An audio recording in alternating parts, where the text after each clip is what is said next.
No se asuste con lo que oiga a continuación.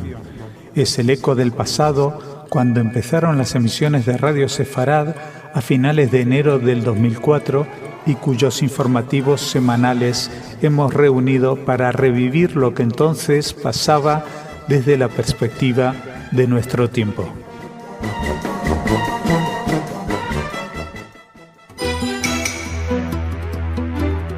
Bienvenidos, esto es Radio Sefarad y estas son las noticias. Empezamos con los titulares de hoy. Primera prueba del proyectil israelí antimisiles de largo alcance. Autopsia y entierro del preso árabe que murió por un paro cardíaco. Los palestinos no jugarán contra el Barça hasta que Israel los reconozca. Y preocupación del presidente libanés por los ataques desde Siria. Un día más Jorge nos acompaña comentando estas noticias. Hola Jorge. ¿Qué tal, Jordi? Y luego la que viene es Raquel con el espacio cultural. Pero empezamos. El Ministerio de Defensa israelí anunció el éxito de la prueba del vuelo del proyectil antimisiles Hetz-3, que significa flecha, llevada a cabo en una base del centro del país. Se trata de un proyectil de última generación que ha sido diseñado especialmente para derribar misiles balísticos de largo alcance del tipo del iraní Shihab-3. En este primer ensayo se verificó si el proyectil Hetz-3 puede volar lo suficiente como para hacer blanco sobre el objetivo, aunque de momento no se ha probado su eficacia en la intercepción de misiles. El ensayo fue supervisado por representantes del Ministerio de Defensa y de la Fuerza Aérea, con la presencia de delegados del Pentágono y de las empresas que están llevando a cabo el desarrollo del sistema antimisiles. La industria aeroespacial de Israel y Boeing son las principales contratistas que en forma conjunta están trabajando en el dispositivo. Este sistema antimisiles, Hetz-3, es parte integral del sistema de múltiples niveles o múltiples capas que incluye a las famosas baterías antimisiles cúpula de hierro, al sistema antimisiles Hetz-2, que está en funcionamiento, al sistema varita mágica u onda de David, que aún está en desarrollo. Sí, Jordi, hace poco hablábamos de una prueba que se hizo también con éxito, de una primera prueba del sistema varita mágica onda de David, que sirve para la interceptación de misiles de alcance medio. Aquí estamos hablando de que en función de la distancia y de la potencia de los misiles, pues es distinto el sistema de defensa antimisiles. Por ejemplo, si disparan, como en el caso del cúpula de hierro, que es para distancias muy cortas, por ejemplo, desde la Franja de Gaza al sur de Israel, que apenas hay 20 segundos, pues el sistema es un poco, actúa en plan bruto, que decir que apenas se determina la dirección general del misil y se sabe que está dirigido contra un núcleo urbano y no que va a caer en campo abierto. Una vez que el sistema detecta que está amenaza a una población, pues lanza una serie bastante abundante de misiles que estallan en el aire para desviar, digamos, la trayectoria y hacer que explote en el campo o que explote en el aire. En cambio, los misiles de alcance medio y de largo alcance, lo que tratan es de interceptar al propio misil en el aire, y es un solo misil el que se dispara. Tiene que ser mucho más preciso, tiene que tener un vuelo más controlado, porque también tiene un tiempo de respuesta mucho más largo. O sea, un misil de largo alcance se puede lanzar desde, por ejemplo, 2.000, 3.000 kilómetros de distancia, desde un país, digamos, como, por ejemplo, desde Irán a Israel. Y entonces, pues desde el que se detecta que ha sido lanzado, que sigue una trayectoria volando hacia un objetivo, pues hay tiempo de activar este sistema, y el misil tiene que ser muy preciso porque es dar con una aguja en un pajar, es darle a algo que está volando en pleno vuelo. Un misil, aunque pese mucho y sea grande, pues cuando está volando es muy difícil darle, si no, es que coméntaselo a cualquiera que trabaje en una batería antiaérea, lo difícil que es derribar cualquier avión, helicóptero, que parece muy grande, pero que con disparando desde tierra resulta muy difícil. Así que bueno, el sistema Hetz-3 formará parte integral del sistema de múltiples niveles, como decimos, con los de corto alcance, los de medio alcance de varita mágica y los de largo alcance, que vendría a sustituir al Hetz-2, que ya está en funcionamiento, pero que es menos preciso y por lo tanto pues esto sigue un desarrollo, porque a diferencia de los otros, de los de cúpula de hierro, por ejemplo, no ha sido probado en combate. Ha sido probado solamente en pruebas experimentales, pero no se sabe si su eficacia va a ser tan buena como la de cúpula de hierro. Seguimos. La autoridad palestina pidió una investigación inmediata y responsabilizó al gobierno de Israel de la muerte por paro cardíaco ocurrida en la cárcel del preso palestino Arafat Haradat, detenido en noviembre pasado en las protestas durante la operación Pilar Defensivo contra el grupo terrorista Hamas que controla Gaza. El ministro para los prisioneros de la autoridad palestina, Isaac Arake, consideró al gobierno de Israel responsable de la muerte del preso de 30 años y demandó una investigación inmediata de las circunstancias de su muerte. Tras conocerse la noticia de la muerte del recluso, se registraron disturbios en Hebrón. Israel ha declarado que Haradat sufrió un ataque cardíaco y que el personal de la prisión intentó revivirlo sin éxito. Fuentes palestinas dijeron que Haradat pertenecía al brazo armado de Fatah, la brigada de los mártires de Al-Aqsa. El jueves había sido examinado por los médicos de la prisión que no constataron ningún deterioro de su salud. El sábado, después del almuerzo, se quejó de que no se sentía bien y luego falleció. El servicio de inteligencia declaró que inmediatamente después de su muerte se informó a su familia y se abrió una investigación policial. Bueno, Jordi, tal como te comentaba hoy Dori Lustrón en la crónica de Por Israel en Voz, pues está la cosa a punto de arder. Ahí parece como una cierta voluntad en la autoridad palestina de que se reabra esta lucha popular que antes se llamaba Intifada 1, Intifada 2 y que empieza una Intifada 3, y están buscando cualquier cosa que sea una provocación que encienda la mecha. En este caso, pues van a tener que esperarse porque el pobre señor el Arafat Haradat, pues simplemente murió de un paro cardíaco, como lo determinó la autopsia. Una autopsia que se repitió luego en Ramallah, o sea que no era solamente que lo hicieron los israelíes, sino que después de pasar el informe lo pasaron a un hospital en Ramallah para que hicieran una segunda autopsia y verificaran de que el hombre pues sufría de lo que sufría y ya está. Y esa es la razón de su muerte. Así que a pesar de que en un primer momento se temió que hubiera revueltas, pues dado que el informe de Ramallah confirmó esta muerte por paro cardíaco, al final parece que el entierro ha sido en condiciones más o menos normales y sin grandes algaradas. Seguimos. La autoridad palestina advirtió al presidente del Fútbol Club Barcelona, Sandro Rosell, que su propuesta de un partido del Barça contra un combinado mixto palestino-israelí en julio no podrá realizarse mientras prosiga la ocupación. El presidente de la Asociación de Fútbol Palestina, Jibril Rajoug, afirmó en una rueda de prensa en Ramallah que esta es una idea creativa del presidente del Barcelona. Apreciamos sus buenas intenciones y su motivación, pero hay muchos obstáculos. El primer paso que debería dar Israel para que la autoridad palestina se avenga a formar un equipo conjunto que juegue un amistoso contra el Barça es que Israel reconozca a la entidad deportiva palestina como federación de fútbol. Rajoub aprovechó la convocatoria mediática para recordar la ocupación israelí, el crecimiento constante de los asentamientos, la presencia de soldados israelíes en territorios palestinos y el bloqueo a la Franja de Gaza que impide a los jugadores de la selección palestina viajar a Cisjordania para entrenar y jugar. Tras entrevistarse con el presidente israelí, Shimon Peres, y con Abbas, Rosell mostró su optimismo de que el proyecto llegue a buen fin y señaló que no tiene ninguna duda de que habrá gestos por las dos partes. Bueno, esta noticia la habíamos dado la semana pasada. Dijimos que a Sandro Rosell lo habían recibido con honores de jefe de Estado. Habló con Pérez, el presidente de Israel, habló con Abbas, el presidente de la Autoridad Palestina, fue a Yad Vashem a depositar una corona, vamos, todo al máximo nivel. Presentó esta idea del partido de fútbol contra la selección israelí y palestina que se hizo ya. Hubo un partido así en el año 2005 y el año 2005, recuerdo a los que no tienen buena memoria, que era ya el final de la segunda intifada, o sea que la cosa no estaba mucho peor, al contrario, estaba bastante peor de lo que está hoy en día la situación. Sin embargo, pues parece como que no puede darse ningún paso en este sentido sin que la autoridad palestina saque algo de la chistera. Y en este momento dice, no, pues hasta que no reconozcan la Federación de Fútbol Palestina. Claro, vamos a ver, no hay ningún problema y seguramente ese gesto lo tendrá la Federación de Fútbol de Israel.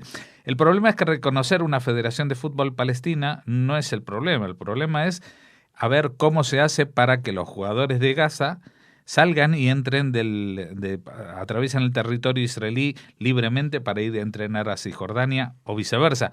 Aunque yo lo de viceversa lo veo bastante más difícil que un palestino cisjordano se atreva a entrar en donde están sus primos y hermanos controlados por Hamás, porque igual prefiere no meter goles y sí salvar su vida, porque ahí no se sabe lo que puede pasar.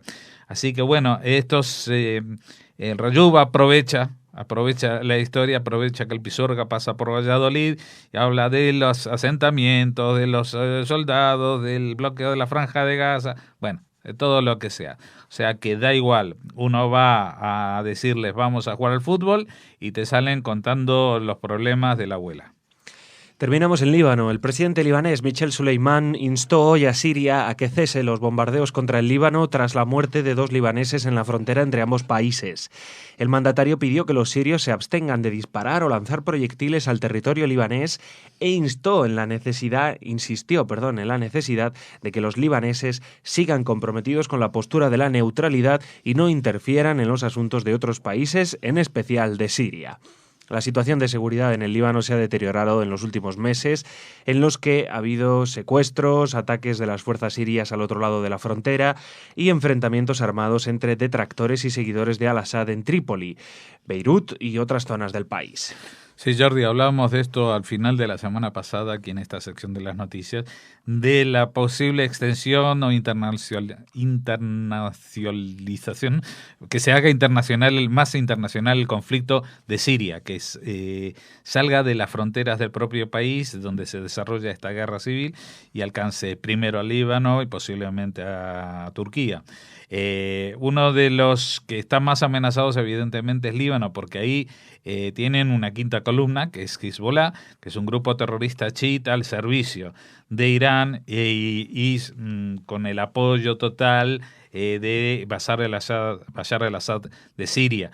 Hemos dicho que estos de Hezbollah han entrado a luchar junto al ejército sirio en contra de la oposición y de las milicias y por lo tanto también el ejército sirio tiene de pronto algunas balas que se le escapan hacia zonas no donde está Hezbollah, sino hacia otras zonas del Líbano, donde no está Hezbollah y donde la gente no está a favor de eso. Por lo tanto, el presidente libanés tiene que hacer corcheas en el aire y bailar como una primadona para poder decir algo sin decirlo. Él dice, pide que los libaneses sigan comprometidos con la postura de neutralidad y no interfieran en los asuntos de otros países. Está pidiendo, por favor, Hezbollah, no ataquéis en Siria porque eso nos va a traer problemas. Pero él no tiene ninguna capacidad política de hacer valer la autoridad de un país sobre sus ciudadanos, porque Hezbollah es un Estado dentro de un Estado. Y eso es una situación que ya se ha dado en otras ocasiones cuando el grupo Al-Fatah dominaba el sur del Líbano y esa zona se llamaba Fatahland. En el año 82 Israel tuvo una guerra en el Líbano que expulsó a toda la dirigencia de Fatah que se refugiaron en Túnez. Pero ese sitio vino a ser nuevamente rellenado con otro grupo de características algo similares, pero un poco distintas porque son de inspiración más religiosa y chiita, como es Hezbollah, ese grupo por el cual ahora tanto Estados Unidos como Israel están presionando a la Unión Europea para que reconozcan lo que es más que evidente, que es un grupo terrorista y que atenta no solamente contra los vecinos como Bashar al-Assad o la insurgencia siria, no solamente contra Israel, sino contra objetivos en Europa como el conductor del autobús que llevaba a los turistas israelíes en Burgas, en Bulgaria, el año pasado. Bueno, Jorge, gracias. Mañana te vemos aquí de nuevo con más noticias, pero ahora viene Raquel con el Espacio Cultural.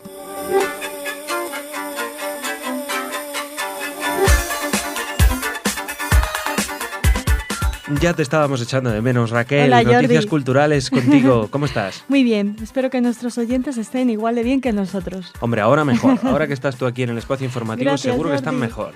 Así que nada, háblame de cultura, por favor. Quiero saber de cultura y menos de política. Vale, me parece muy bien. Mira, pues empezamos precisamente con unas jornadas dedicadas a la cultura judía. En este caso, en una localidad aragonesa, en Híjar, van a desarrollarse las cuartas jornadas dedicadas a esto, a la cultura judía. Ya llevan haciéndolo desde 2007. Celebraron estas jornadas en 2007, 2008 y 2010.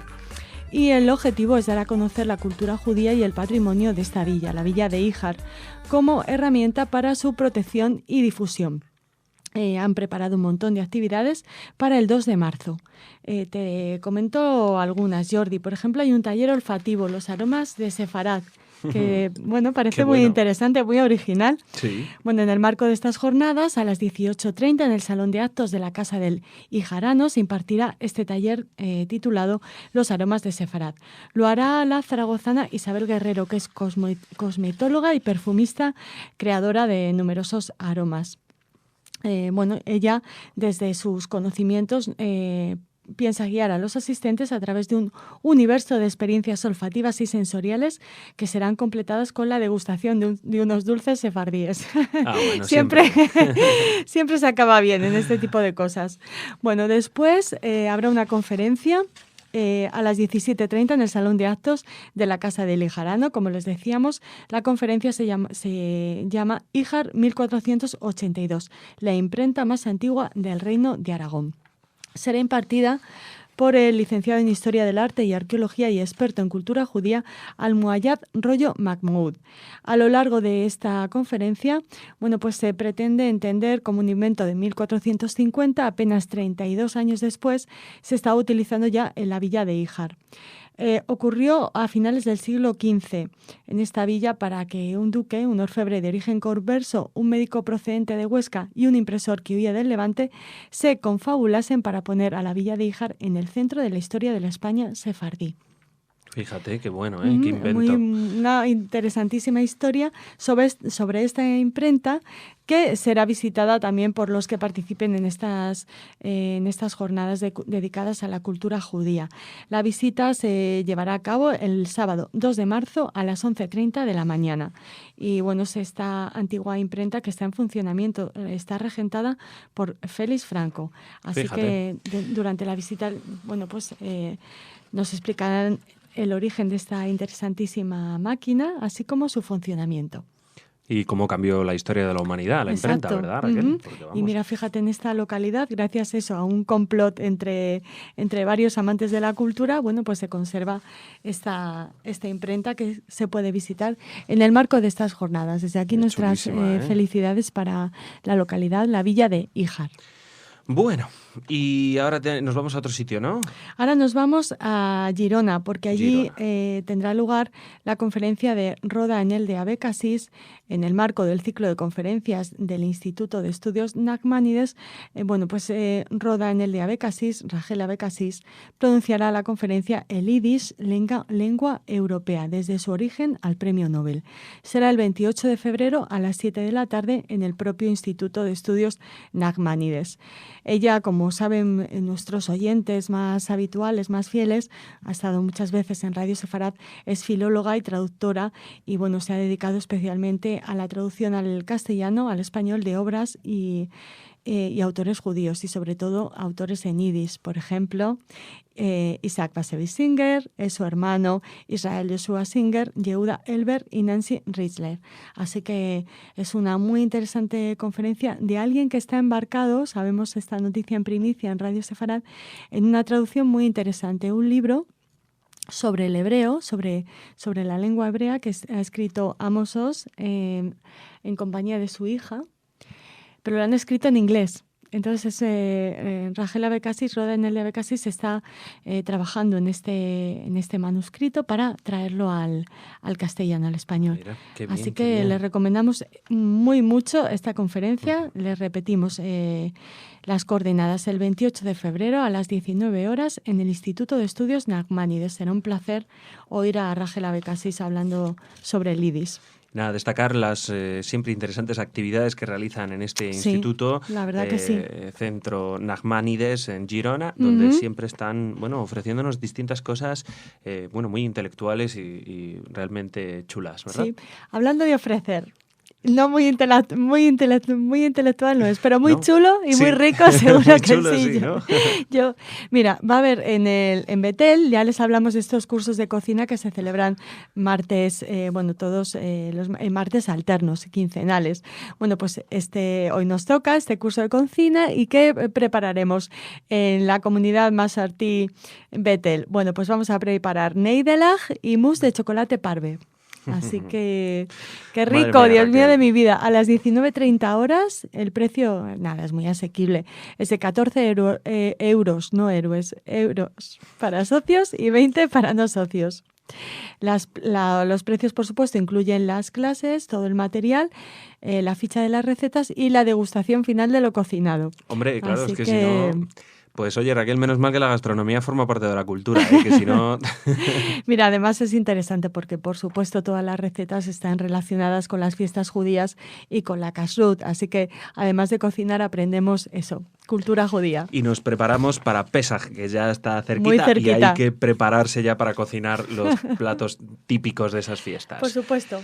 Cine. Bueno, el domingo, Jordi, sí, exacto, cine. El domingo fueron los Oscar. El domingo fueron los Oscar, por favor, estuvo Barbra Streisand brillante, ahí interpretando Memories, maravilloso. Sí. Todos los gays y yo nos emocionamos mucho. Está un poco gorda Bárbara, hay que decirlo, estupenda, de voz, maravillosa, pero es que ella siempre se ha cuidado tanto que nos llamó la atención. Que está un poco... A lo mejor estar gorditos, al neidelach. Hombre... Venga, pero me vas a traer una noticia de cine ahora, ¿no? Sí, bueno, hablamos de esto, de la presencia de Bárbara en la ceremonia, muchos premiados también judíos o de origen judío, eso siempre nos alegra, y finalmente no ganaron los documentales israelíes que estaban nominados, pero bueno, siempre es buena noticia que haya presencia del cine israelí en los premios de la Academia de Hollywood. Les queremos recordar algo, ya que hablamos de cine, una noticia que ya dimos aquí en Radio Sefarad, pero bueno, para que la recuerden. Woody Allen abrirá el Festival de Cine de Jerusalén. Será el próximo 5 de julio, así que todavía nos queda mucho tiempo para hablar de esta noticia y se presentará con A Roma con Amor, la primera película en la que participa, dirigida por él mismo, desde Scoop en 2006. Así que seguiremos hablando de Woody Allen en Jerusalén, a ver si se anima Jordi, como siempre decimos, a hacer una película en Israel gratis. Señor Allen, a ver si es posible. Sí, porque había una plataforma para recaudar dinero para que este joven que está empezando, este futuro talento del cine, grabe en Jerusalén. Bueno, pues nada, Raquel, muchas gracias. Con mucho hambre, te despido hoy. Hasta mañana. Hasta mañana.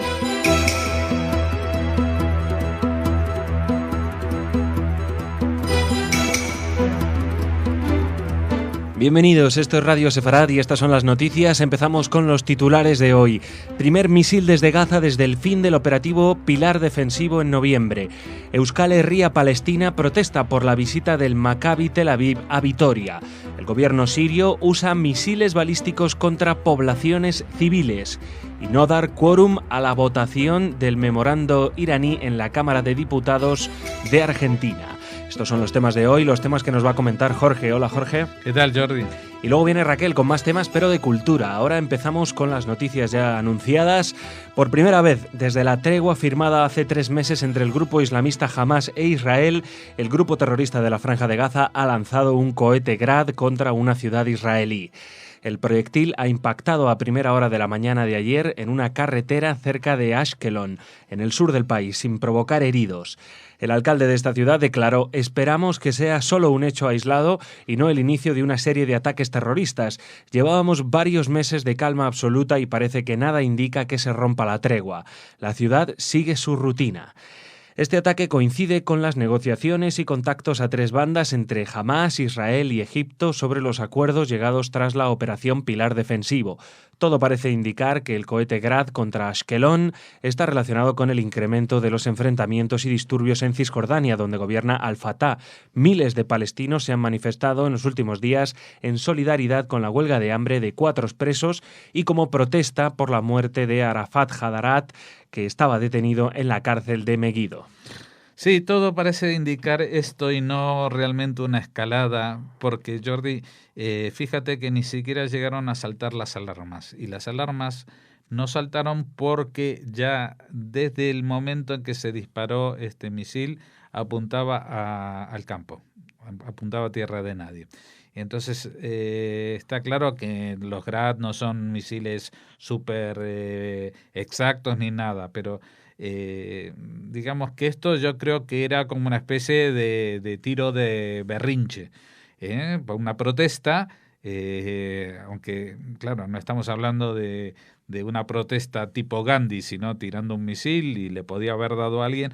Por suerte esto cayó en la cerca de una carretera y en el campo, no provocó heridos. Y no parece que sea el final de la tregua, porque justamente estamos hablando esta semana de estas negociaciones a tres bandas que está teniendo Israel con Hamás, con Egipto como mediador, que Egipto, incluso había una delegación de Egipto que se había trasladado hasta Israel para seguir avanzando en el proceso de la mediación, no solamente de la tregua, sino incluso para abrir las fronteras de Gaza,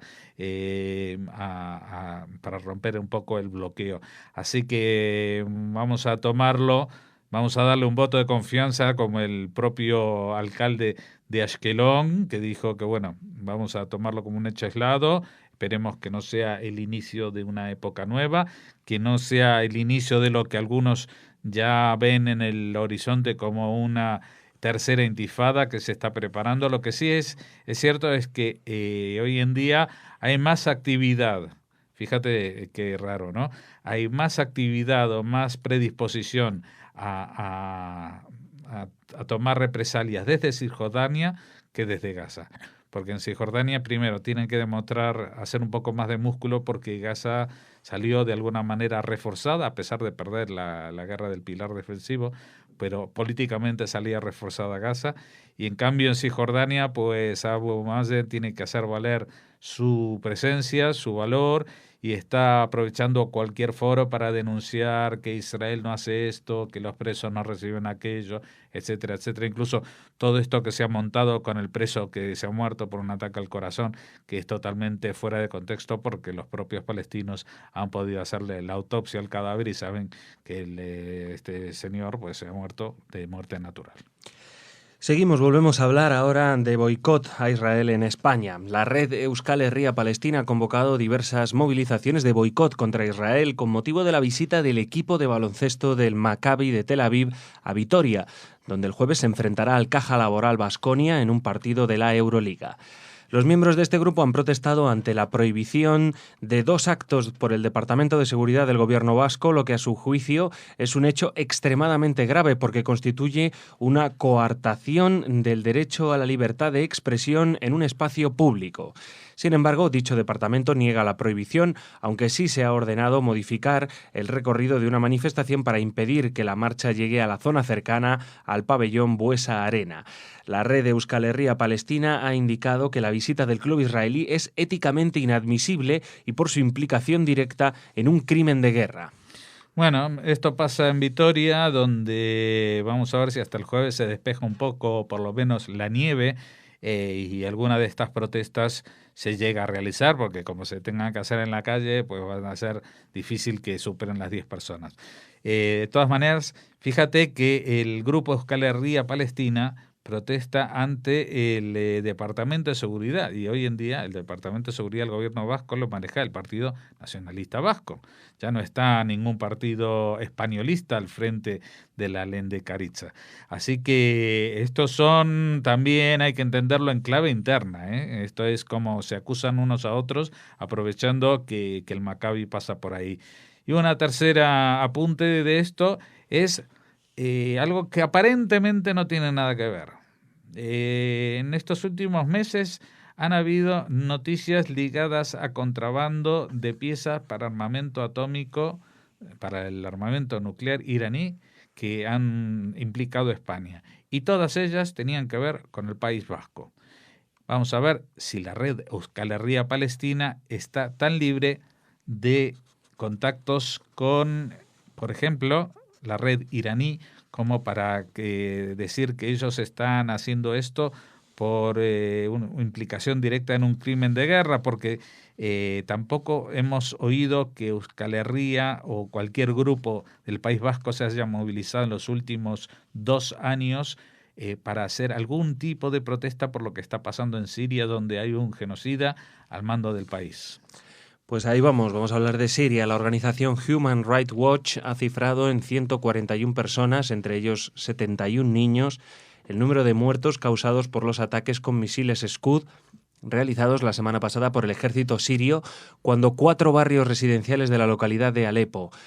La ONG ha indicado que el grado de destrucción causado por los impactos, la ausencia de aviones sobrevolando la zona en el momento de los ataques y los informes sobre uso de misiles balísticos en el país respaldan la posibilidad de que Damasco usara este tipo de proyectiles contra la localidad.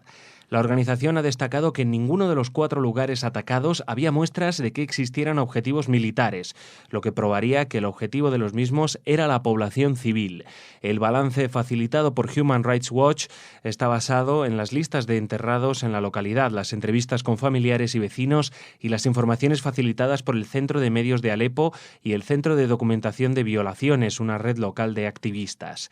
Los ataques fueron lanzados contra barrios controlados por grupos opositores. Asimismo, la organización ha destacado que el nivel de destrucción y las declaraciones de los testigos describiendo cada uno de los impactos es consistente con el uso de misiles balísticos, pese a que el gobierno ha desmentido haber hecho uso de este armamento contra la oposición.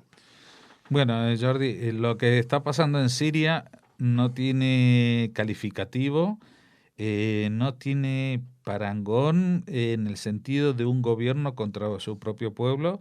Las estimaciones siguen creciendo, las más optimistas están en 70.000 muertos y las más realistas ya se acercan a los 100.000 muertos, pero el problema es que no hay visos de que vaya a parar porque la comunidad internacional no está haciendo nada.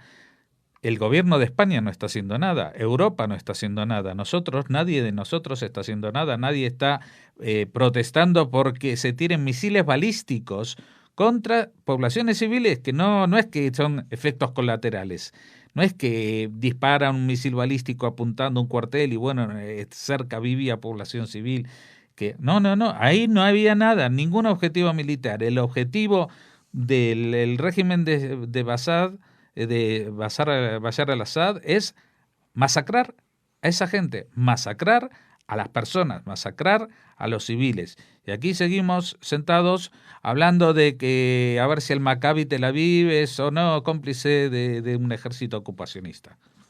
Y terminamos en Argentina. Parlamentarios opositores argentinos llamaron a no dar quórum en la sesión de la Cámara de Diputados que el partido en el gobierno pretende habilitar mañana para ratificar el famoso memorando con Irán para esclarecer el atentado en 1994 contra el Centro Comunitario Judío AMIA. La mayor parte del arco opositor ya ha manifestado su negativa a ratificar el acuerdo, que ya ha recibido el visto bueno en el Senado gracias a la mayoría oficialista. Recordemos que este acuerdo, firmado el mes pasado, prevé la creación de una comisión de juristas que revisará las actuaciones judiciales en torno al atentado y la realización de interrogatorios en Teherán a los acusados por la voladura de la AMIA, entre los que figuran miembros del gobierno de Irán, pero solo entrará en vigor una vez que reciba la ratificación parlamentaria de Argentina e Irán. Discutimos sobre qué acciones se podrían tomar para convencer a los diputados de que no se sienten, porque sería sentarse a votar a favor del negador del Holocausto. Estamos tratando de impedir que haya 129 diputados sentados, dijo el jefe del bloque de diputados de Propuesta Republicana, PRO, Federico Pinedo, tras la reunión con las entidades judías. El diputado Carlos Brown, del peronismo federal, dijo tras la reunión con las entidades judías: detrás del acuerdo evidentemente hay un negocio político, acuerdos con los bloques que representa Venezuela y que ahora pretenden incluir a Argentina, y un pacto económico relacionado al petróleo y a la venta de granos.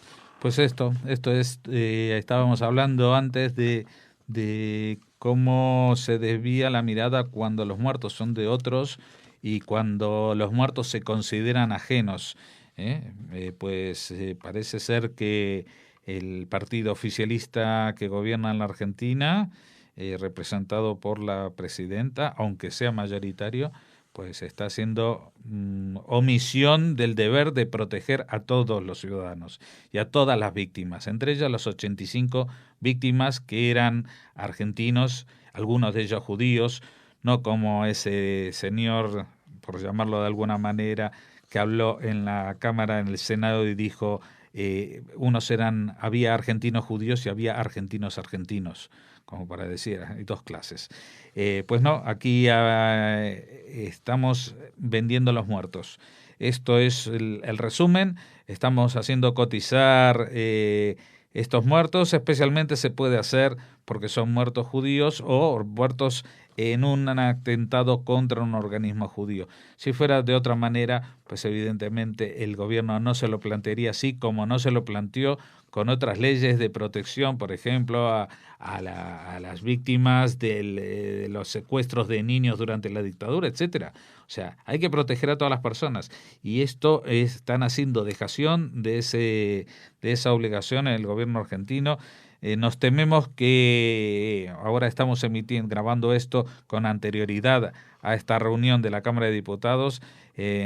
Nos tememos que un gobierno como el que actualmente gobierna en Argentina va a tener algún truco para que, aunque toda la oposición sea ausente de la Cámara, van a hacer alguna cosita de estas que permite la ley justo al borde de lo que está permitido para llevar adelante esta aprobación, porque de ello depende algún acuerdo político, algún acuerdo económico, y quizás, eso ya no pondría yo las manos en el fuego, pero quizás alguien que tenga algún beneficio particular de estos grandes acuerdos. Bueno, gracias, Jorge. Hasta aquí esta parte del espacio informativo, pero ahora viene Raquel con las noticias culturales.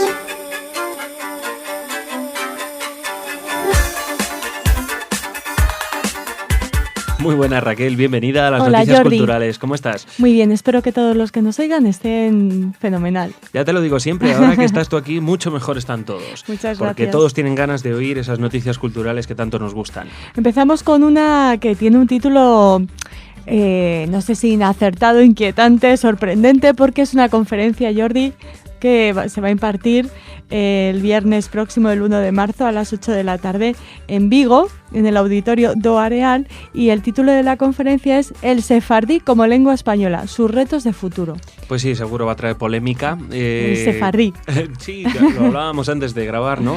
Se ha hablado de ladino, algunos autores consideran que no es acertada esta expresión y otros directamente lo han llamado judeo-español. Judesmo. Exactamente, así que directamente el sefardí. Sí, y puedes decir, bueno, pues a lo mejor, no sé, este conferenciante es bisoño, no es muy experto en el tema y tal, pero resulta que la conferencia la ofrece Abraham Jaim. Así pues que conocido por nuestros oyentes de sobra, así que me sorprende mucho este título, aunque la conferencia seguramente será interesantísima. Y bueno, ya saben que es coordinador de la Comisión del Premio Samuel Toledano, por ejemplo, y que tiene mucho que ver con la autoridad del ladino en Israel. Así que habrá elegido, supongo, este título o ha venido dado, a lo mejor para que los supuestos asistentes lo entiendan mejor, el sefardí como lengua española, sus retos de futuro. Bueno, pues como futuro inmediato, por favor, que explique que no existe el sefardí. En fin, bueno, ya nos contarán nuestros oyentes si están en Vigo y se acercan el viernes día 1 a las 20 horas al Auditorio do Areal en Vigo. Bueno, pues nada, a ver qué pasa con ese sefardí. Y a ver, ¿me vas a contar en sefardí ahora la siguiente noticia o lo harás en castellano del siglo XXI? Voy a hablar en castellano del siglo XXI, pero te voy a hablar de un israelí, de un fotógrafo muy interesante que está afincado en Inglaterra, en Londres, pero bueno, que tenemos la suerte de poder ver su obra en estos días en España. Es el israelí Nadav Kander, que protagoniza una de las novedades de la 5ª edición del certamen Latitud Latitudes, que es un festival internacional de fotografía que se celebra en Huelva. Son diferentes los autores que se presentan en este festival, pero claro, nosotros destacamos a Nadav Kander y a su obra Inner Condition, en la que se muestran desnudos. Es muy curioso porque es la primera vez que en este festival aparecen fotografías de desnudos, que es la especialidad y por lo que se ha hecho muy conocido y muy respetado este fotógrafo israelí que, como decimos, está afincado en Europa, en Londres. Bueno, pues fotografías al desnudo. Les recomendamos de verdad estas fotos porque son realmente bellas. Si se pueden acercar a ver a la obra de Nadav Kander a este festival, se lo recomendamos, como les decimos, y también sabemos que va a girar por España, así que les iremos informando de dónde podemos ver estas fotografías. Y ahora, Jordi, última noticia, rápido, los que quieran apuntarse al curso de escritura creativa en torno a los autores judíos contemporáneos, pues ya tienen muy poquitos días porque empieza el 1 de marzo. Ya les hablamos de este curso, pero bueno, como se está cerrando ya la matrícula, pues queríamos recordárselo. Son técnicas y recursos para aquellos que quieran aprender las claves del relato. Son dinámicas individuales y grupales, lectura y revisión de textos. Este taller de escritura creativa está pensado para todos aquellos que deseen profundizar en las técnicas narrativas para mejorar su expresión escrita y compartir lecturas. Lo que nos interesa sobre todo de este curso, que es una iniciativa del Centro Sefarad Israel y la Fundación UNED, es que el curso está centrado en autores judíos contemporáneos, ya que esto permite una transversalidad muy útil para el curso y se entiende al escritor como sobre todo entendiendo al escritor como una forma de exilio, como sucede con el judaísmo. El curso comienza el 1 de marzo y se desarrollará hasta el 30 de junio de este año. Es un curso a distancia, puesto que es de la UNED, y el programa se divide en el arte de narrar, la descripción, recursos técnicos y en cuarto lugar, discursos narrativos. Si quieren más información, por favor entren en la página web de la Fundación UNED, que es www.fundacionuned.es. Los docentes serán Jorge Eduardo Benavides, con quien hemos tenido oportunidad de hablar aquí en Radio Sefarad, y Esther Bendán, escritora, responsable de cultura institucional e instituciones en el Centro Sefarad Israel, y bueno, que no necesita presentación, la autora de Déjalo, ya volveremos, Deshojando alcachofas, El Tratado del Alma Gemela y tantas otras obras. Y el director del curso es otro amigo conocido de Radio Sefarad, Alfredo Hidalgo Lavie. Así que nada, les recomendamos este curso, apúntense ya porque se cierra matrícula y empieza el 1 de marzo. Bueno, Raquel, pues muchísimas gracias. Apúntense todos ahí, fundacionuned.es, para este taller de escritura creativa. Gracias, Raquel. Hasta mañana. Hasta mañana.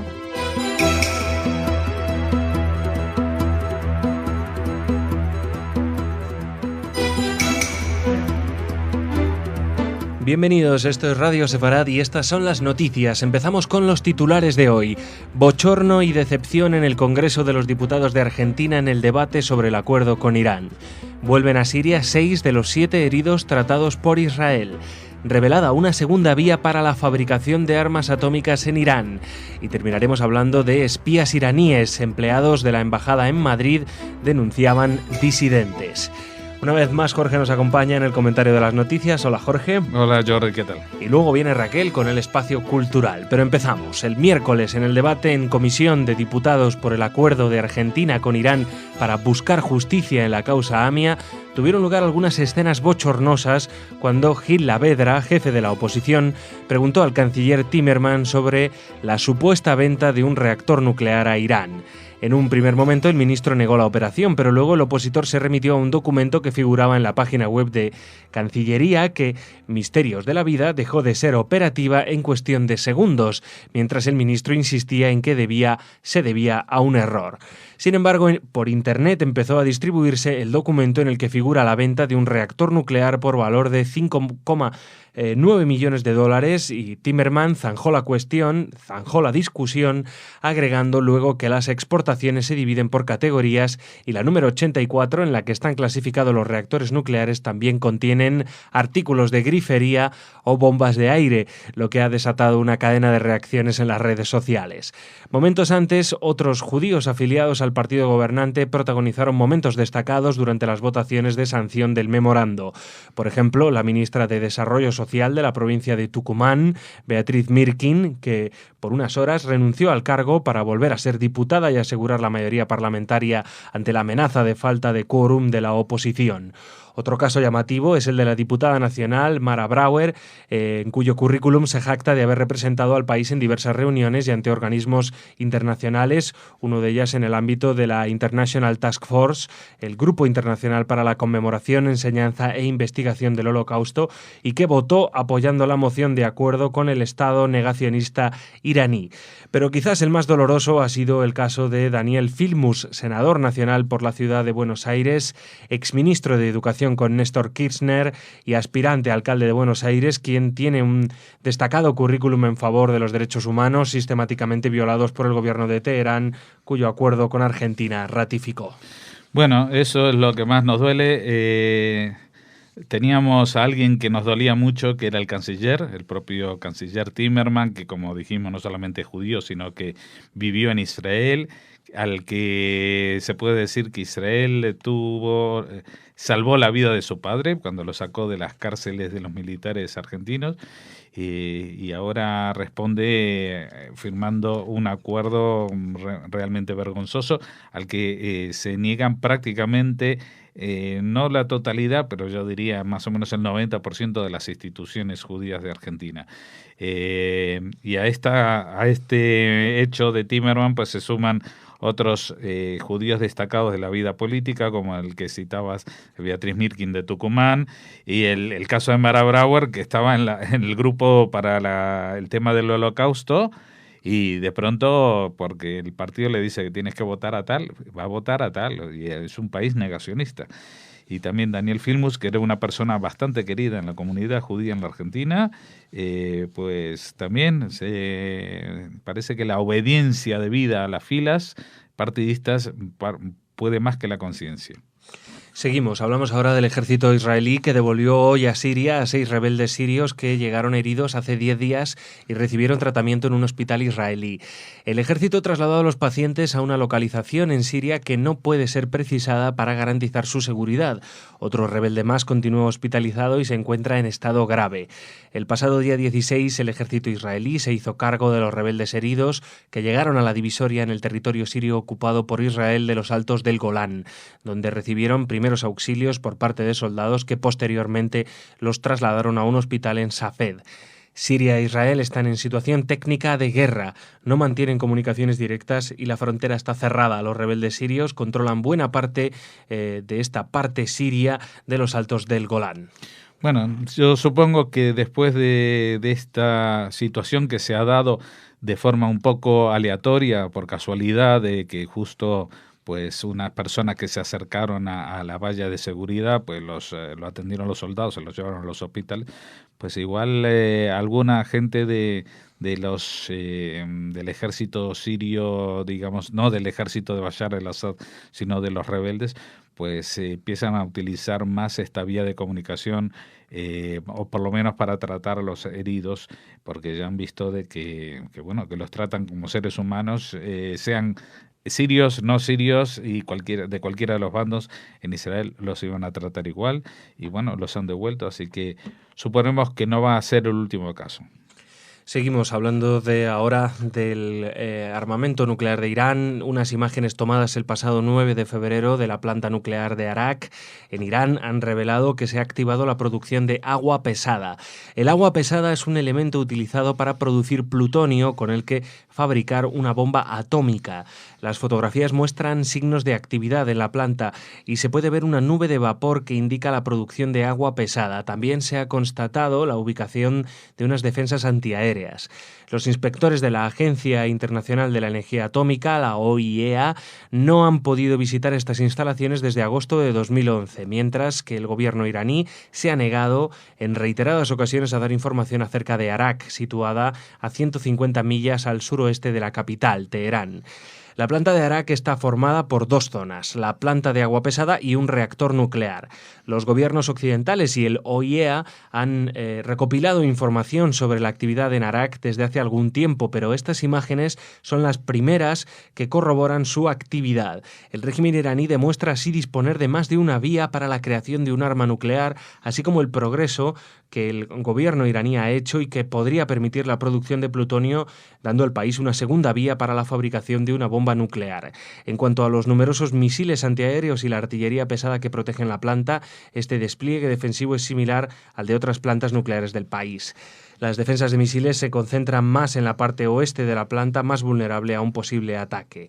La publicación de estas imágenes coincide con la ronda de negociaciones que ha mantenido esta semana Irán con el grupo 5+1 sobre este controvertido programa nuclear iraní. Bueno, lo que veníamos diciendo, no solamente que están haciendo progresos a pasos agigantados con las centrifugadoras, sino que también han optado por avanzar en varias vías a la vez. Una de las vías está la del plutonio, es una vía que contamina más, que produce bombas mucho más peligrosas para quien las produce, porque pueden, irradiar, o sea, dejar escapar radiación, pero bueno, es algo que se ve que a las autoridades iraníes tampoco le importa mucho que haya escapes de plutonio, que es un material que deja mucho más, más contaminado todo. También si se lanza y también donde se fabrica, o sea que ya la zona de Arak, esta zona, pues ya va a quedar marcada como contaminada, lleguen o no a producir ahí grandes bombas, pero por lo menos como ya están trabajando en el agua pesada. Y otro indicativo que señalan todos es el tema que de pronto ahí hay baterías antiaéreas, misiles, etcétera, o sea, con lo cual pues canta más que la Traviata. Terminamos con una noticia que llega de España. Hace menos de una semana, agentes de la Policía Nacional detuvieron a 3 personas en Madrid y Santander por su posible implicación en una red iraní de espionaje a disidentes del régimen. Infiltrados en una ONG española a la que acuden represaliados por el país asiático a solicitar asilo, comunicaban a los servicios secretos iraníes las identidades de esas personas que huyeron de su país a causa de motivos ideológicos. Uno de estos peticionarios fue detenido, supuestamente de forma ilegal, en la Embajada de Irán en Madrid por uno de los trabajadores que ha sido arrestado. Los 3 detenidos son considerados integrantes de una red de espionaje controlada presuntamente por los servicios de inteligencia iraníes desde la sede de su propia embajada en Madrid. Se les acusa de vulnerar la confidencialidad sobre datos e informaciones de nacionales iraníes solicitantes del derecho de asilo en España. El objetivo de esta red era monitorizar, perseguir e incluso amenazar a compatriotas residentes en España considerados disidentes del régimen teocrático iraní. La ONG tenía su sede en Torrelavega, en Cantabria. Una ciudadana española, asesora jurídica de esta organización no gubernamental, recomendaba a los solicitantes de asilo la intervención durante el proceso de un intérprete en concreto. Este traductor supuestamente ponía en conocimiento de los servicios secretos iraníes operativos en la embajada en Madrid información personal sobre las solicitudes de asilo de ciudadanos iraníes que se tramitaban a través de esta ONG. Finalmente, y tal como se ha podido constatar en el transcurso de la operación policial, los disidentes solicitantes de asilo en España y sus familias en nuestro país, y especialmente en el de origen, eran sometidos a amenazas de todo tipo por parte, presumiblemente, de los servicios secretos iraníes. La operación permanece abierta y ha sido dirigida y coordinada por el Juzgado de Instrucción número 47 de Madrid y agentes de la Comisaría General de Información. Bueno, esta información, Jordi, salió en la radio, en la cadena SER, hace 5 días. Fue reproducida por La Vanguardia y por 2 medios más, Desde entonces, no solamente que no se ha vuelto a hablar del tema, sino que otros medios no se han hecho eco de esto. Vamos a ver, a mí me parece terrible que una embajada de un país extranjero utilice la delegación diplomática para presionar a los disidentes. Y es más, montando todo un tinglado tipo la novela esta 1984, que se montaba también al opositor para que pillara a los disidentes. O sea, ellos montan una ONG para captar a la gente que pide asilo de Irán, y cuando llegan pues le ponen el intérprete, que es alguien que trabaja para los servicios secretos iraníes aquí en Madrid. Pues digo yo que, aparte de lo que es obvio que van a tener que expulsar a estos trabajadores de Irán, pues alguna cosita más tendría que hacer la diplomacia española, ¿no? Me parece que es una injerencia total en la soberanía española, venir aquí a perseguir a sus disidentes políticos, y además con mentiras y con engaños, porque no es que van y dicen vamos a buscar a tal persona, no, utilizan una tapadera de una ONG española con una persona, una ciudadana española como asesora jurídica, etcétera, etcétera. Y todo esto, ¿cómo acaban con la disidencia? Pues exactamente igual que hacen las mafias de prostitutas, o sea, presionando que si la persona aquí en Madrid no actúa como ellos quieren, pues los que van a sentir las represalias son la familia en Irán. Es exactamente el mismo tipo de personas, o sea, tienen métodos totalmente mafiosos y del submundo más bajo de que uno se puede imaginar. Bueno, Jorge, gracias una semana más, un día más, y ahora viene Raquel con las noticias culturales.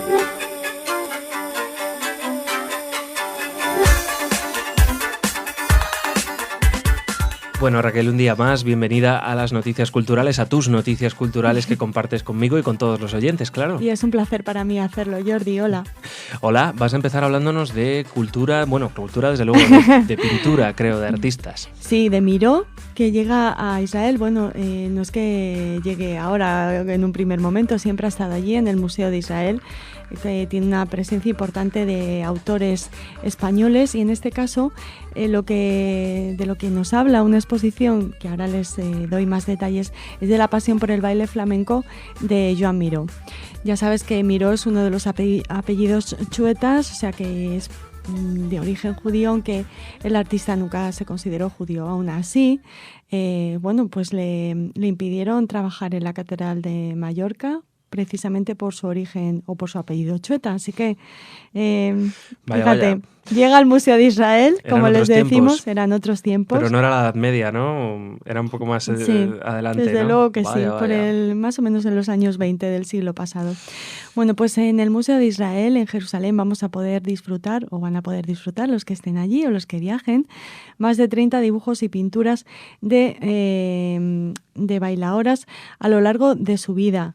Fueron las que plasmó Miró en sus cuadros, tenía un interés especial, y en este caso la exposición gira en torno a su obra La bailarina española de 1927. El Museo de Israel ha querido, ya que tiene como en sus fondos esta obra, ha querido que como punto central esté la presencia de la bailarina española, y a su alrededor pues 4 fotografías, 5 pinturas y 6 dibujos y bocetos en papel realizados por Miró entre 1921 y 1928, su mejor época para muchos, con el objetivo de ofrecer una presentación muy destilada. Y bueno, estas obras han venido de diferentes lugares, por ejemplo, como no, desde España, desde Estados Unidos, Alemania y otros lugares de Europa. El comisario de la exposición ha comentado que la idea es hacer un poquito de historia del arte, usar una sola obra maestra única, en este caso La bailarina española, acompañada de un selecto grupo de amigas, en el sentido de abrir un capítulo de un libro y ver lo que nos cuenta. Eso comentó Sidner, que es el comisario de esta exposición, que confiesa que La bailarina española es su favorita personal entre todas las piezas de la colección de arte moderno temprano del museo. En esta hay que decir que Miró es definitivamente bien conocido en Israel porque trabaja una serie de vocabulario visual, destaca el comisario de la exposición, con una especie de vocabulario jeroglífico, y eso es fascinante en la región. apunta James Sidner. O sea que podemos llegar a la conclusión de que la sociedad israelí es tan abstracta como muchas de las obras de Miró. Sí. Más o menos. Mira, hablando de abstracción, el maestro llegó a depurar la figura de la bailarina española con el zapato en punta, el vestido triangular y la mantilla de colores. Así representa a las bailadoras, a las bailarinas. En la inauguración que tuvo lugar ayer, el embajador de España en Israel, Fernando Carderera, comentó que, destacó la importancia para España de colaborar con el Museo de Israel, el más importante del país, que cuenta además, como les hemos comentado, con una importante representación de arte español en su colección permanente, incluidas varias obras de Picasso, Juan Gris o Rivera, además de otras 2 obras del creador mallorquí, de Miró. Así que nos alegra mucho poder enlazar de esta manera España e Israel, nada más y nada menos que con la obra de Miró, la bailarina española y sus amigas, como ha comentado el comisario de la exposición. Bueno, ¿tienes ahí en la nota hasta cuándo estará esta exposición? No. En esta no. Bueno. Por el momento se supone que se mantendrá varios meses, pero no hay una fecha definitiva. Bueno, Jordi. Pues a ver si nos da tiempo en verano a ir a verla. Uh-huh. Supongo que también dependerá del éxito que tenga o la continuidad que le quieran dar. Pues muy bien, Miró en Israel. Uh-huh. ¿Y qué más tenemos? Pues ya les hemos hablado de un nuevo ciclo sobre el mundo judío que organiza la Asociación de Amigos de la UNESCO. Les hablamos de la primera conferencia que tuvo lugar el 21 de febrero. Este ciclo se desarrolla hasta el 21 de marzo y hoy precisamente tiene lugar la segunda sesión. Será una conferencia, la esencia de la religión judía, y será dictada por Dalia Levinson, que fue secretaria general de la Federación de Comunidades Judías de España. El tema de la conferencia es muy interesante. Ya saben nuestros oyentes que la hora a la que se realizan estas conferencias son las 19:15 en la sede de Amix de la UNESCO en Barcelona. Bueno, muy bien. Seguimos avanzando en la agenda cultural, claro. Jordi, y hoy también tenemos un taller de escritura impartido por Esther Ben-Dan en el Centro de Cultura Judía Dabar. Será a las 20 horas y el título es Escribir la vida es reescribirla. Ya saben que Esther Ben-Dan nos toma de la mano para ayudarnos a realizar autobiografías. Uh-huh. Ella en sus obras pues siempre deja mucho de sí misma, en obras como Deshojando alcachofas o Déjalo, ya volveremos, o El Tratado del Alma Gemela y tantas otras. Así que nadie mejor que ella para, adentrarnos en el mundo de la biografía y de la autobiografía. Como decía aquel, cuando le preguntaba a un escritor ¿qué hay de autobiográfico en tu obra? ¿No? Y es prácticamente una pregunta recurrente que, sin embargo, Raquel, nuestra querida entrevistadora, no suele hacer. Bueno, y se lo agradecemos. Bueno, porque, es una pregunta interesante, Jordi. Sí, hombre, es verdad que es casi imposible, ¿no? ¿Cómo va uno a separar su vida y sus experiencias vitales de su imaginación? Y ¿no? si lo separas y no te desnudas de alguna manera en lo que escribes, seguro que no es un buen libro. O no es una buena película, o no es una buena, composición teatral o musical o lo que sea. Pero imagino que lo que Esther Ben-Dan nos propone también es una manera para organizarnos, un poco para poner en orden o saber plasmar en el papel todos esos recuerdos que nuestra mente almacena de una manera caótica, entre comillas. No es que sea caótica, porque está bien organizada, pero lo difícil es trasladarla al papel, ¿no? Uh-huh. Entonces, supongo que habrá ahí muchos y muy interesantes métodos y técnicas para y claves, ir recordando, uh-huh. sí. Ir recordando y ordenando esos recuerdos.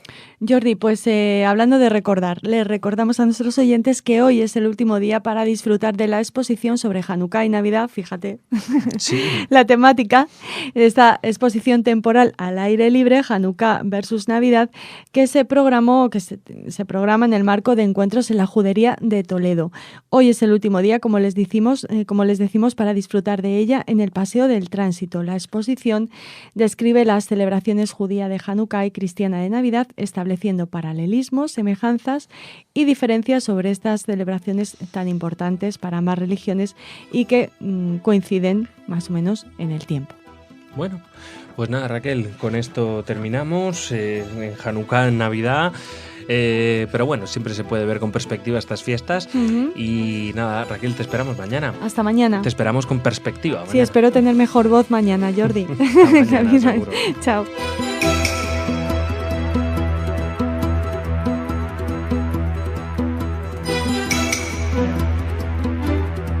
Bienvenidos, esto es Radio Sefarad y estas son las noticias. Empezamos con los titulares de hoy.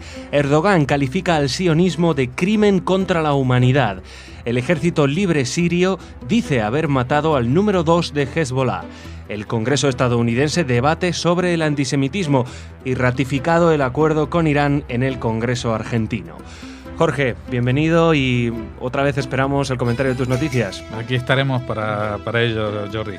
Bueno, luego viene Raquel con el espacio cultural, pero empezamos hablando de Turquía. Durante un encuentro de la Alianza de Civilizaciones de la ONU celebrado en Viena, el primer ministro turco, Tayyip Erdogan, dijo que el sionismo era un crimen contra la humanidad y lo vinculó con el antisemitismo, el fascismo y la islamofobia. El grupo UN Watch le pidió al jefe del organismo internacional Ban Ki-moon, que estaba en el lugar y se mantuvo en silencio, que condene este discurso. Le recordamos al secretario general que su predecesor, Kofi Annan, reconoció que la resolución Si el sionismo es racismo fue una expresión antisemita de la ONU en 1975 y dio la bienvenida a su revocación. La organización también apuntó que los comentarios de Erdogan, que calificó del estilo de Ahmadinejad, solo fortalecerán la creencia de que su gobierno está buscando una postura de confrontación y que está fundamentalmente no dispuesto a terminar la disputa de 4 años con Israel. Israel ha enviado mensajes a Ankara en las últimas 2 semanas acerca de que está interesado en crear una dinámica más positiva para que ambos países puedan trabajar juntos para profundizar su interés común. Sí, Jordi, esto pertenece un poco también a la política ficción. No es el Ment Irán, pero podríamos hacer un Ment Erdogan. Porque, primero, lo de la Alianza de las Civilizaciones es un discurso que realmente suena a de hace 4 siglos, ¿no? De la época de Zapatero, por lo menos. Y que evidentemente no ha conducido a nada y uno se pregunta, ¿está ahí? ¿Existe? ¿Y para qué existe? Y bueno, existe para que, por ejemplo, Erdogan, mientras compra armas a Israel, y lo repito por tercera vez, y esto no es un juego electrónico, mientras Erdogan compra armas a Israel, califica el sionismo como un crimen contra la humanidad vinculado al antisemitismo. O sea que el sionismo es la causa del antisemitismo y de la islamofobia y de todos los males, del fascismo también. Exactamente lo mismo, los mismos argumentos que hay en el libro famoso que no recibió el Nobel de Literatura llamado Los Protocolos de los Sabios de Sion. Los judíos están detrás de todos los males de la humanidad, los que vienen de derecha, de izquierda, de arriba y de abajo. Así que felicitamos al señor Erdogan por su doble discurso, uno para consumo interno, que este debe ser el que se cita en todos los periódicos de Turquía, lo habrá dicho en turco seguramente en Viena, porque es un sitio muy apropiado para hablar en turco. Tú sabes que Viena fue una ciudad sitiada por los turcos durante muchos años y estuvieron a punto de sucumbir, pero bueno, ahí están los turcos para recordarles, y allí es donde suelta estas bravuconadas, mientras, por otra parte, y lo repito por 4ª vez, Erdogan compra armas a Israel. Seguimos en Siria. El Ejército Libre Sirio ha afirmado este miércoles que el número 2 del grupo terrorista chií libanés Hezbollah, Naim Qassem, falleció en un ataque lanzado por opositores armados contra un convoy en Siria. Informaciones que han sido desmentidas por la formación islamista. El Ejército Libre Sirio ha señalado que Qassem ha fallecido en un ataque que tenía como objetivo al general sirio Mohammad Ali Durgam, que al parecer ha resultado herido. El gobierno sirio no se ha pronunciado al respecto, por lo que por el momento se desconoce si el ataque tuvo lugar y los resultados del mismo. Hezbollah ha declarado que algunos medios de comunicación y personas vinculadas a la oposición están publicando informaciones falsas para involucrarlos en el conflicto de este país árabe. A mediados de febrero, al menos 12 rebeldes sirios y 3 miembros de Hezbollah murieron en el marco de intensos combates en el lado sirio de la frontera entre ambos países. La formación islamista apuntó que sus miembros habían actuado en defensa propia y negó que formaran parte del conflicto. El día anterior, el portavoz del Ejército Libre Sirio, Luay al-Moqdad, dio a la formación islamista un ultimátum de 48 horas para detener sus presuntas operaciones en Siria, amenazando con responder militarmente a las fuentes de fuego en el interior del Líbano. Bueno, de momento esto es lo que sabemos, no se puede confirmar. Siria es un país donde es muy difícil confirmar cualquier noticia atribuida a uno u otro lado. Lo que sí, Jordi, también te digo la verdad, hasta ahora el Ejército Libre Sirio tampoco se ha mandado muchos faroles diciendo que han conquistado no sé qué y que luego no fuera así. O sea que yo le atribuiría bastante fiabilidad a esta información que facilitan ellos. Y de ser así, pues Hezbollah estaría en un verdadero problema, porque hubo una serie de informaciones y rumores que luego se salieron a desmentir, como que Nasrallah sufrió un cáncer y se trasladaba a operarse a Irán, luego él salió para desmentirlo. Pero esto es el frente de Mentirán, el frente donde nunca se sabe qué es verdad, si Chávez está vivo o no está vivo, no se sabe Ahmadinejad dónde está y no se sabe tampoco si Hezbollah sigue con cabeza o ha sido descabezada de forma natural por el cáncer o en este caso por el Ejército Libre Sirio. Nos vamos de Oriente Próximo, vamos a América, porque el Congreso de Estados Unidos realizó una audiencia el martes para abordar el aumento del antisemitismo en Europa y en los países afectados por la primavera árabe. Según el republicano Christopher Smith, se prepara un proyecto para reactivar una ley contra el antisemitismo. La comunidad judía se enfrenta a algo que no se veía desde la Segunda Guerra Mundial: los insultos, los ataques violentos contra sinagogas, lugares de interés cultural, la gente. Una realidad horrible que no se disipará ignorándola, sino que debe ser vencida. Una docena de líderes de asociaciones en defensa de los derechos humanos y de comunidades religiosas en Europa y Estados Unidos pusieron de manifiesto ante los miembros del Congreso su preocupación por el aumento de la violencia, que no es solo un problema judío, sino una amenaza a la democracia, según dijo Elisa Massimino, presidenta de la organización Human Rights First. Una encuesta realizada en 2012 muestra en algunos países europeos niveles peligrosos de antisemitismo, según dijo Andrew Slurevich, director para Europa de la Liga Antidifamación, citando a los siguientes países: a Austria, Francia, Alemania, Hungría, Polonia, España y Gran Bretaña. Bueno, aquí estamos. España está en el mapa, desgraciadamente está en el mapa de los países con problemas, de posibles problemas o niveles peligrosos de antisemitismo. Así lo estima la Liga Antidifamación, aunque aquí creemos que igual es una apreciación un poco exagerada, porque por lo menos más allá de los prejuicios básicos y culturales, no hemos tenido este último año grandes acciones antisemitas más allá de alguna pintada. Lo que sí, claro que es preocupante es lo que pasa en Hungría. Lo que sí es preocupante lo que ha pasado este año en Francia. Recuerda el atentado de Toulouse, pero también en Francia hay cada 2 por 3 problemas.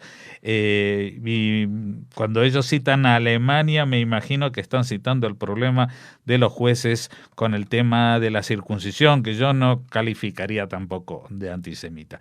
Pero bueno, esto es una cuestión más de cómo se ve el antisemitismo desde Estados Unidos, que es una perspectiva bastante distinta que la que se puede tener en otros lugares del mundo. O sea que está bien que se hagan este tipo de revisiones y de informes y que el antisemitismo se trate en los congresos de los países, pero a veces creo yo que se está echando más leña al fuego que intentar apagar nada. Terminamos en Argentina con una noticia que se veía venir. Tras más de 13 horas de debate, el partido gobernante en Argentina se impuso en el Parlamento para ratificar el acuerdo firmado con Irán para investigar el atentado de la mutualista judía AMIA ocurrido en 1994 en Buenos Aires. El proyecto del gobierno de Cristina Fernández fue aprobado por 131 votos frente a 113 negativos, en una jornada tensa marcada por la movilización de familiares de las víctimas del atentado contra la AMIA. Cientos de personas se manifestaron junto a organizaciones políticas y sociales ante el Parlamento argentino para rechazar el acuerdo con Irán en una protesta organizada por la Agrupación por el Esclarecimiento de la Masacre Impune de la AMIA, integrada por familiares de los 85 muertos en el atentado, con la adhesión de la Delegación de Asociaciones Israelitas de Argentina, el brazo político de la comunidad judía local. En un acto a las puertas del Congreso, los organizadores leyeron un documento en el que reclamaron el fin de la impunidad de la causa AMIA y rechazaron el acuerdo con Irán, al que tacharon como un nuevo acto de encubrimiento e impunidad que apunta a establecer un punto final en esta causa. La sesión en el Pleno de la Cámara Baja se inició al mediodía gracias a que el oficialismo, con el respaldo de algunos aliados, logró el quórum necesario para abrir el debate, en el que han participado unos 80 oradores. Como parte de su estrategia para asegurarse la ratificación, 2 diputados oficialistas que habían abandonado sus bancas para cumplir funciones ejecutivas en sus distritos de origen renunciaron a sus cargos en las últimas horas para volver a ocupar su silla en el Congreso. El acuerdo con Irán, alcanzado el pasado enero y ratificado ya por el Senado, prevé la creación de una comisión de juristas que revisará las actuaciones judiciales sobre el atentado e interrogatorios en Teherán a los acusados por la voladura de la sede de la Asociación Mutualista Israelí-Argentina de Buenos Aires. Según el canciller argentino Héctor Timerman, el acuerdo permitirá interrogar solo a los iraníes requeridos por la justicia argentina, sobre los que pesan órdenes de captura con alerta roja por parte de Interpol. Para la diputada Elisa Carrió, de la opositora Coalición Cívica, con este memorando Argentina le está haciendo el trabajo sucio a Irán. No estamos en contra del gobierno por estarlo, estamos preservando el derecho de las víctimas a la verdad, a no hacerle el juego al presidente iraní porque termina su mandato, como todos los presidentes que quieren cerrar todo antes de irse. Estos fueron los argumentos. Bueno, poco hay que agregar porque ya sabíamos que a pesar de todo lo que podíamos decir aquí, de todo lo que se dijo en la Argentina, de la oposición de alrededor del 90% de las instituciones judías que existen en Argentina, pues esto iba a salir adelante. Y fíjate, Jordi, que es un tema que parece bastante menor, un atentado de hace 17 o 19 años, un acuerdo con un país extranjero muy lejano, y sin embargo una sesión maratoniana del Congreso, 80 oradores, todos los grupos, todos los jefes de grupo han estado ahí sacando su oratoria más bélica en una situación muy extraña, porque no se habla ni de política interna, ni de política económica, ni de política exterior. Estamos hablando de una cuestión de soberanía nacional, pura y dura. Y estamos hablando de que la presidenta argentina ha decidido que toda la justicia argentina pues no tiene ningún valor y que va a someterla al juicio de unos juristas supuestamente imparciales. Pero todo este acuerdo está hecho muy mal redactado. Todos han coincidido en eso, de que igual se podría haber llegado a un acuerdo, pero los términos en que está redactado deja las puertas para que Irán se vaya de rositas y que lo único que sirva esto es para lavar su imagen, que Argentina se quede también con los brazos vacíos de culpables. Eso sí, con una balanza comercial que en los últimos años ha pasado de 20 millones de euros de exportaciones argentinas a Irán a 1.200 millones de dólares, de exportaciones argentinas a Irán. ¿Esto significará algo? ¿Esto beneficiará al país? ¿Beneficiará a algunos particulares, algunas cuentas en Suiza? Pues puede que sí, puede que no. Lo que está claro es que si esto deja la puerta abierta a eso, ya es un mal acuerdo. Y esto se ha hecho en contra del consenso de todos los partidos opositores. Por eso el partido oficialista ha tenido que movilizar a todas las fuerzas que lo apoyan y que le dan la mayoría absoluta en el Congreso. Pero claro, teniendo la mayoría absoluta en el Senado y la mayoría absoluta en el Congreso, pues hacen lo que quieran. Bueno, Jorge, Shabbat Shalom. Shabbat Shalom, hasta el martes. De parte mía, vosotros sí que tenéis mucho trabajo también el lunes. Bueno, pues nada, gracias. Te vemos el martes. Ahora la que viene es Raquel con las noticias culturales.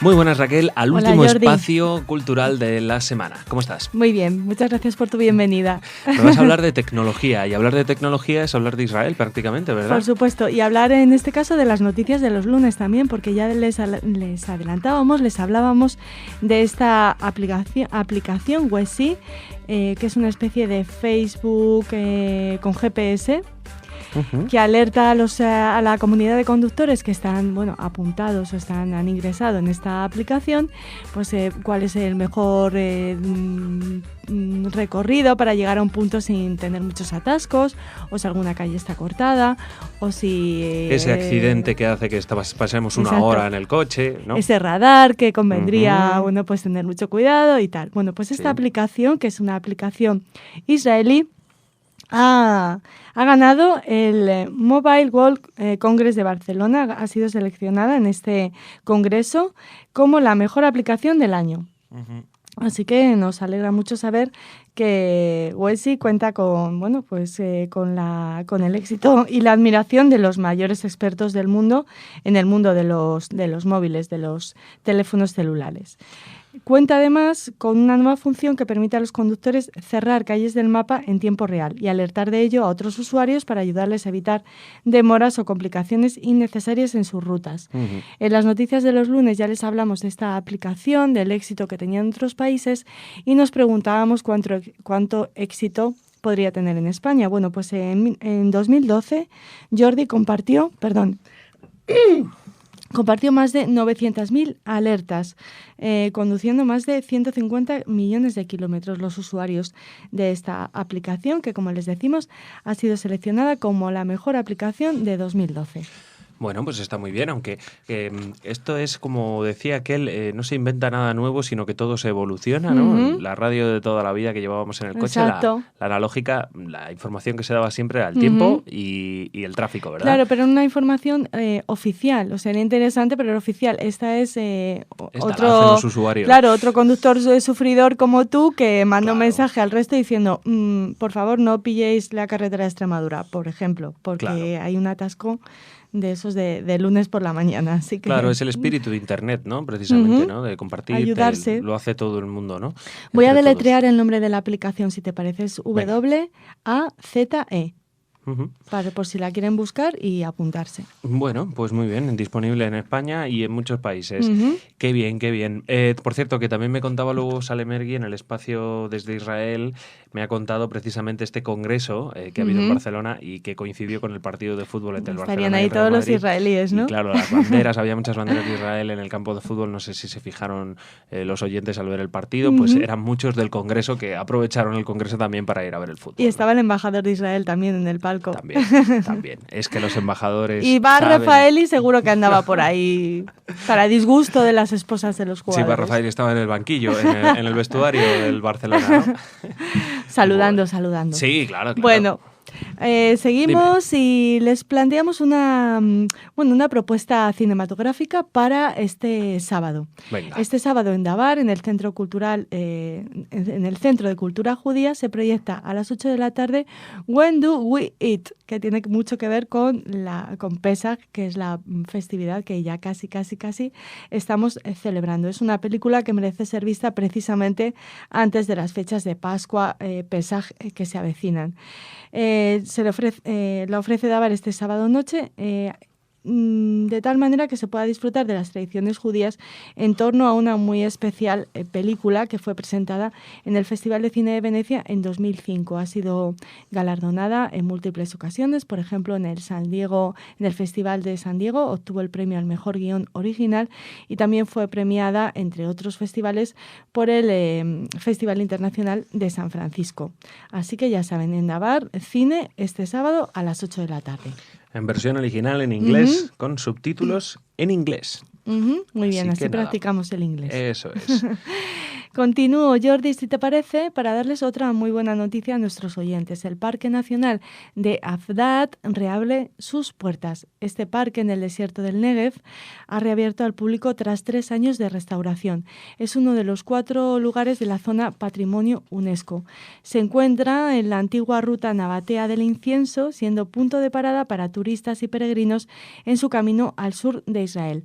En 2009, por lo visto, sufrió severos daños tras algunos actos vandálicos, pero un programa de rehabilitación ha permitido restaurar los desperfectos. Se han incluido además pantallas que muestran cómo fue la ciudad nabatea hace 2000 años, porque dentro del parque hay una ciudad nabatea. Y además en el centro de visitantes se proyecta un documental que explica el lugar y su historia. Avdad se encuentra en el camino que une Beerseba con Misser Ramón. Así que una muy buena noticia. Y para terminar, Jordi, comentarles a nuestros oyentes y a todos los que estén interesados que ya se está trabajando en la Marcha por la Vida 2013. Del 4 de abril al 10 de este mes, bueno, pues se llevará a cabo este proyecto educativo para mantener viva la memoria. Marcha por la Vida es un programa educativo internacional cuyo objetivo, como saben, es enseñar dos acontecimientos importantes y significativos para el pueblo judío en la historia moderna, la Shoah y la creación del Estado de Israel. Se viene celebrando desde 1988 y hasta la actualidad han participado en este proyecto más de 50.000 jóvenes provenientes de distintas comunidades judías del mundo. El objetivo de Marcha por la Vida es transitar estos temas recorriendo los diferentes lugares, tanto en Polonia como en Israel, a través de una vivencia personal que hace que esta experiencia sea realmente necesaria e irreemplazable. Yo he conocido a muchas personas que han tenido la suerte de participar en Marcha por la Vida y dicen que es algo que te transforma, algo necesario y que todo judío y no judío debería hacer. Seguro que podemos hablar con alguien que desde España vaya a hacer este año esa Marcha por la Vida y a ver que nos cuente cómo se prepara para este viaje. Muy bien. Bueno, Raquel, Shabbat Shalom. Shabbat Shalom. Que nos vemos el lunes con las noticias diferentes, tipo como con la que has empezado hoy, tecnología, por ejemplo. ¿Vale? Muy bien. Hasta entonces.